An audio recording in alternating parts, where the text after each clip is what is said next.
Hi guys, welcome to the cast.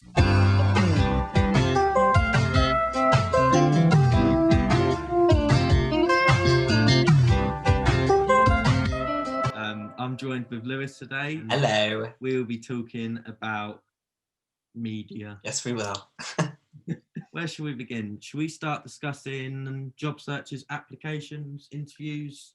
Oh, I would love nothing more. The stage is yours. So I guess my first piece of advice would be to start looking at things now, but not necessarily applying to them, and also not panicking about them, because I remember when I was in my final year, it was like, oh, you should be looking at jobs. What are you going to do straight after uni? And obviously it was very panicky, but I found that you don't need to know what you're going to do yet, because you're still learning. You're still developing your own pieces of work, and you might change in a month what you're interested in. And that's what I found. I sort of came out of uni having a different sort of idea of what I wanted than I had done when I sort of started the last year.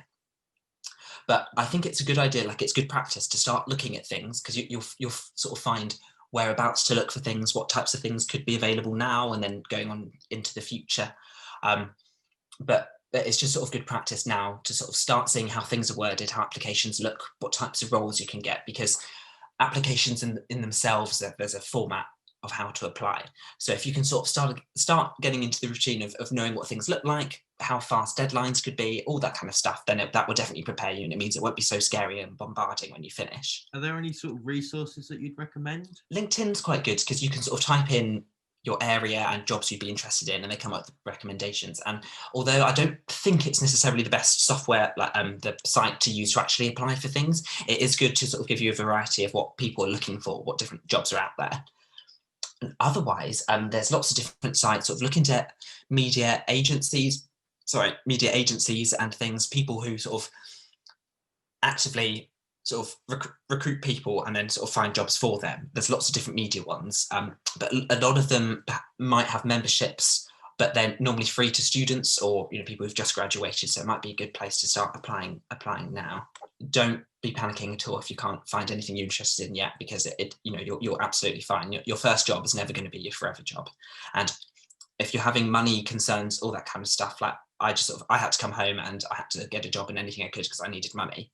And don't let that worry you at all. Like, yeah, the 9 to 5 can be tough, and it doesn't give you loads of time, but outside of the work, but you'll find time to apply for things that you actually want to. And I think it's sort of given me a bit more of a routine than uni had, because uni is different every day, and what student life's like. It can be lazy, it can be suddenly loads of work at once, and actually a sort of not necessarily 9 to 5, but a working routine is really helpful, no matter what job it is, just because it does get you into sort of proper format, ready for the world. It's funny that you're talking about LinkedIn and stuff, and you don't think that it's worth applying for jobs on LinkedIn.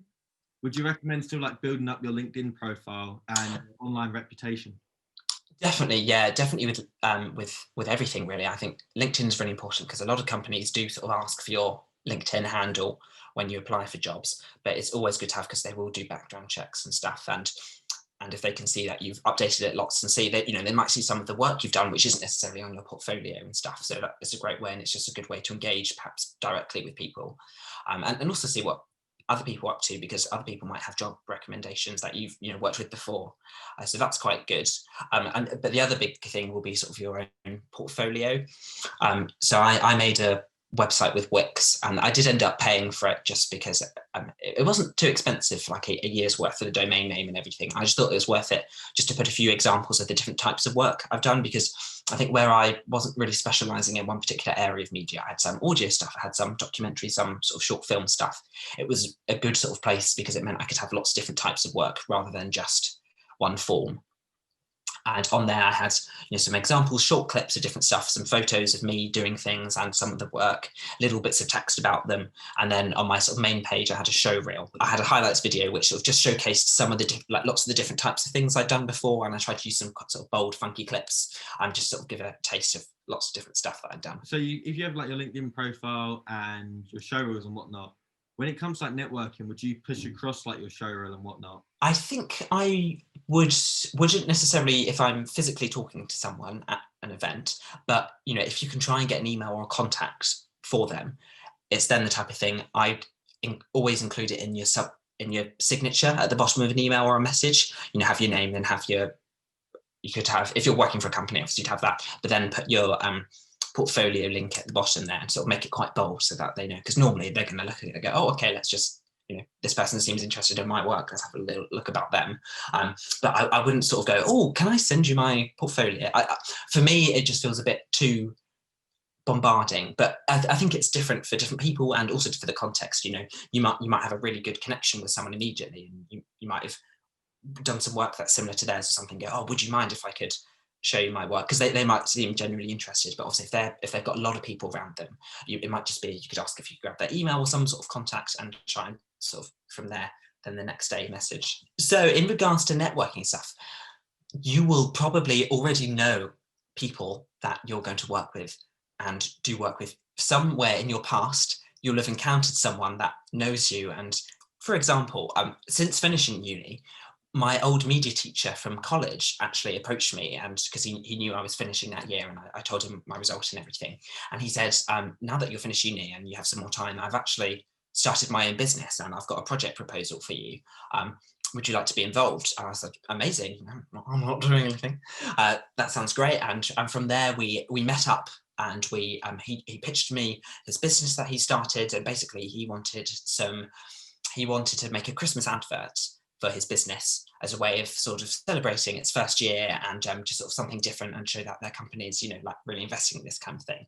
And I thought it was a really lovely idea, and it was just so great to come for someone obviously I already know. And he's not the only person. Someone else that I was friends with, that I was actually in their year, he conducts a chorus in Winchester, and he asked me if I'd be free to help him make a music video, because he knew I'd sort of done a little bits and bobs with him before. So there will be a lot of people you know already who want or need media work, who know your talents and stuff. And also, if there are those people, you can reach out to them. You know, someone you worked with 5 years ago, or someone you know who has started something, a project. You could go, it's nice to talk to you again. I'd really like to talk some more. I think I've got an idea which could help your business that I'm willing to do.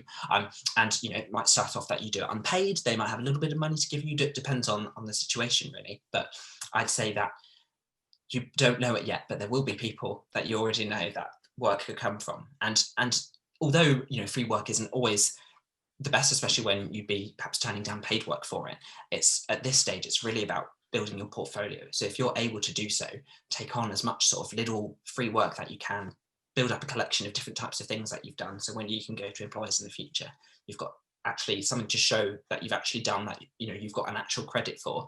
So it was amazing the first time I was paid for something outside of uni. I thought, oh, I've been my first job. I'm sure you've enlightened many minds who are going to spend many hours listening to this wonderful podcast. Oh, on repeat. Yeah, on repeat. It's going to go straight to Spotify. Thanks for listening. Good night. Bye.